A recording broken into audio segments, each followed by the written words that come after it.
Hello, everybody. My name is Katie Agenbrod. I am the credential specialist for COPA, and I am here to walk you through the updated version of the Colorado Certified Prevention Specialist, or CCPS, Certemy application. Just to clarify right off the bat, the application that you're about to see applies to anybody who started their CCPS application after February 1st, 2025. If you started your application prior to that, your Certemy will look exactly the same, and you'll be held to the manual standards that were out when you started your application.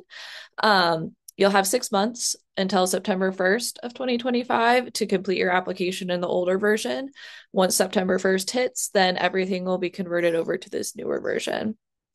So, moving into the application, one thing I want to say right off the bat, because you won't be able to see it on my screen, just due to the way that the technical stuff works. But when you log in as a new applicant to your Certemy application, you will see one step and only one step right off the bat, which is the registration fee. It's a $50 fee that allows us to give you access to Certemy.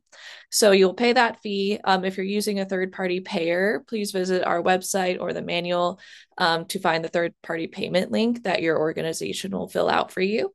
Once you've either paid that fee or that third-party payment has been processed, you'll see the rest of the application steps that I'm about to show. A lot of what you'll see are better laid out step descriptions, have a little bit more clear information, stuff like that. That is the primary change, especially for this credential. So this is the little intro that you'll see when you start your initial application. Then you'll move into applicant information. This used to be called CPS2 application, and that caused some confusion with people thinking this step was the only thing they needed to apply. So we just wanted to clarify that this information is just your applicant information. So you'll click in, fill out all of these required steps and any of the optional ones. So scroll through here. All of these have stayed the same. We do have some new additions here at the bottom.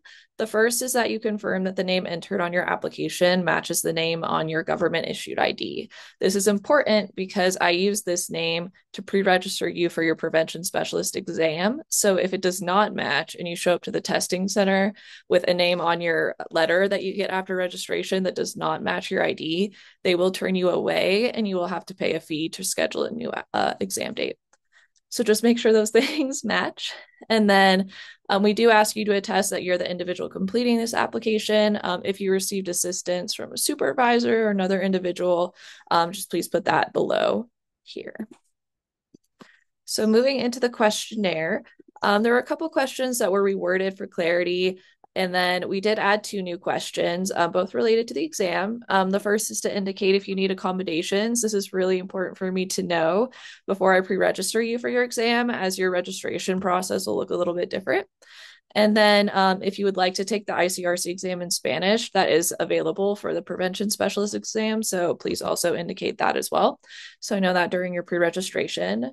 We also added, as you can see in the step description, a note that questions that contain a star after them are only used for data purposes, and your responses to those questions will not impact your application review or outcome. So you'll see on some of these questions, there's a little star afterwards, and that's what that statement applies to. So once you go through that and answer all those questions, you'll move into formal education. This is just providing proof of formal education through one of these methods outlined here. Nothing is changed in this step. So after formal education, you'll move into prevention experience. This step is largely the same. We added one more checkbox for your supervisor to indicate, and it's just that they've also read the manual, the code of ethical conduct, and recommended resources we have for them in the manual. So just make sure you get with your supervisor to make sure they've also seen the manual and these other resources.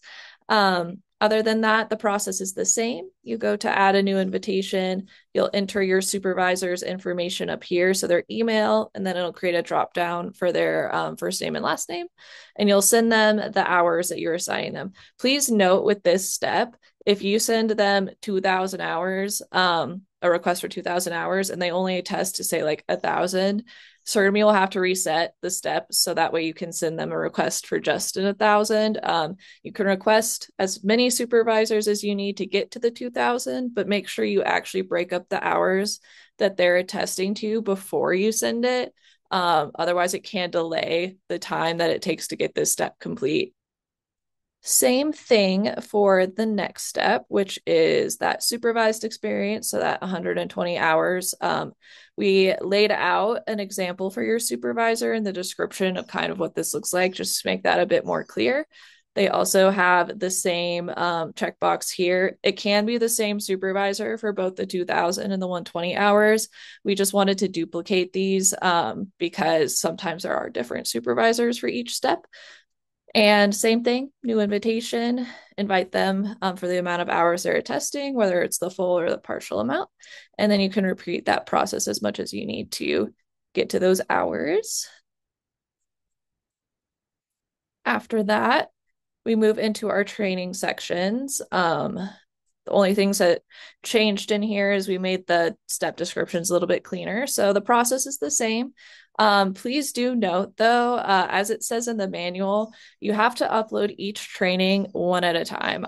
Instead of dropping like all of your ATOD hours into one submission, the committee either approves or rejects a training on an individual basis. So after their review, when I come into Certemy, I have to approve or reject them on an individual basis. So please make sure you do one training fully, fill out the form, hit submit, the next training, hit submit, etc., until you reach those hours. So we have our ATOD, 24 hours, 6 hours in prevention ethics, SAPS training, and 59 hours of additional prevention training. So those all look exactly the same as they used to. The only thing that has changed is we've added another section after those training domains where we give you a chance to outline the conference sessions that you attended if you attended a conference. So that way the committee can have a better idea of how your sessions connected to this credentials domains. And also, we know prevention is like a very wide field, and you can take a lot of trainings that are related to a lot of different topics. And so if you're submitting a training where you're like, I'm not sure if the committee would think this is prevention related, or if it was related to the domains for this credential, you can go in here and explain why you believe this training is connected to the domains for this credential, which is really helpful for the committee during their review. So yeah. After that, we have another new step. This has been in the updated manual that's been out for a couple of months for the prevention credential, at least. But we haven't actually had it in Certemy. So now here it is. It's your statement of prevention experience.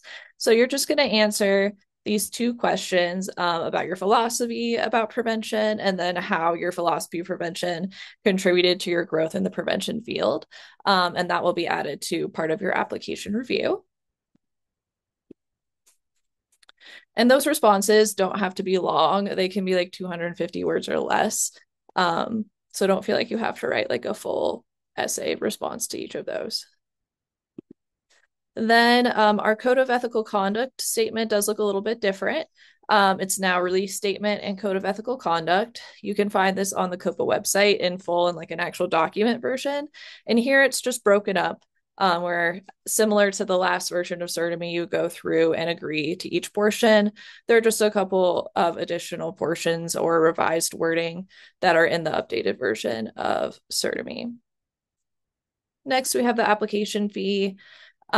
This is the same as it was before, that $245, which covers our administrative processing and your first exam attempt. Any exam attempts, whether you don't pass or you don't show up at the testing center, anything like that, then that results in an $80 exam retake fee. But for your initial application, it's just this $245 here. And for both the registration and the application fee, please make sure you're applying to the right credential. Usually you'll know by the time you get to the application fee, but for the registration fee, our acronyms do look very similar. So we do run into people who start a CPFS application when they should be starting a CCPS prevention application. And we do not allow refunds. So please make sure you are on the right credential when you're starting that very first registration fee step. After that, your application is complete in Certemy. So in all of these steps above here are they'll show green and complete. Please do note that for these training sections, if you submit anything into them, like an hour into ATOD, it will turn the bubble next to it green, but that does not mean you've completed ATOD. All of these hours and incomplete must have been moved over to pending verification. So right here for that step to actually be complete. It's a common mistake for people to reach out thinking their application is done, but they haven't actually completed all of their hours. And it can be a little confusing with the way that Certemy turns that green right away. So once all those steps though are complete fully and everything is green and ready to go, you'll arrive at this step, committee review. So as has been the case before, the CCPS credentialing committee meets once per month to review applications. We don't do any expedited reviews or anything like that because they all are a voluntary committee of professionals out there in the workforce. So please make careful note of the date on the website when they meet. The deadline, as outlined in the manual, is 10 days prior. You have to have all of your application steps completed and ready for review in order to be on that month's committee meeting. So just make note if there's a month where you're like, I need to get it done.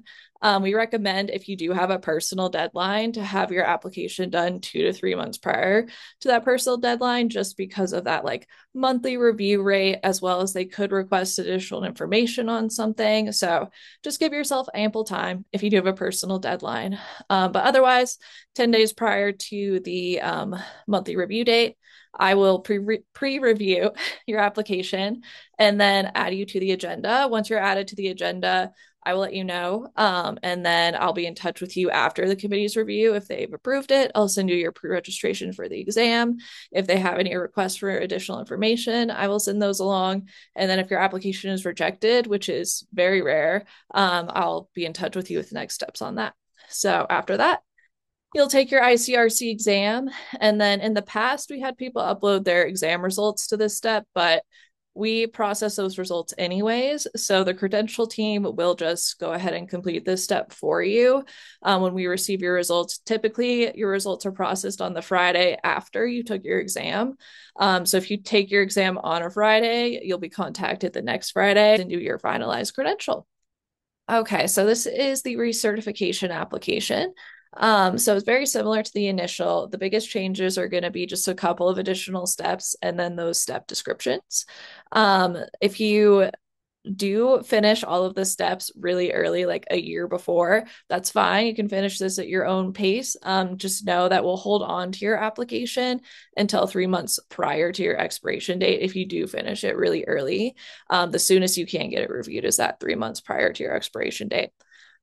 We also recommend, similar to the initial, to get your application done 2 to 3 months prior to your expiration date, just in case anything comes up in like my pre-review, that monthly meeting schedule like messes with your expiration date at all, or there's any request for additional information. It's just good to have that time buffer.